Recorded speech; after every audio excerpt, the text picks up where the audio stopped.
જે લેડીઝની ઉંમર 40 કરતાં ઓછી છે અને તેઓ વજન ઘટાડવાનો કોઈ પ્રયત્ન કરે છે તો આ વિડીયો એ લોકો માટે છે.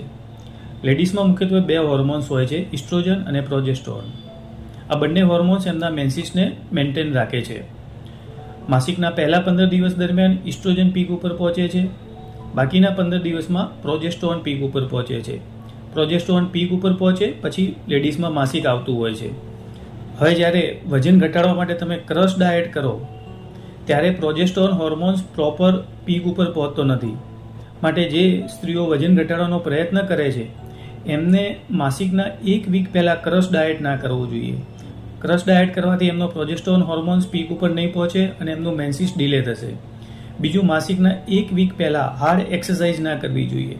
હાર્ડ એક્સરસાઇઝ કરવાથી એમનો કોર્ટિસોલ હોર્મોન્સ ડિસ્ટર્બ થશે, કોર્ટિસોલ હોર્મોન્સનું પ્રમાણ વધશે, જેને કારણે પણ પ્રોજેસ્ટેરોન પીક ઉપર પહોંચતો નથી. માટે જે સ્ત્રીઓનું વજન વધારે છે અને તેઓ વજન ઘટાડવાનો પ્રયત્ન કરે છે એમને માસિકના 1 વીક પહેલાં હાર્ડ એક્સરસાઇઝ ના કરવી જોઈએ અને ક્રશ ડાયટ ના કરવો જોઈએ.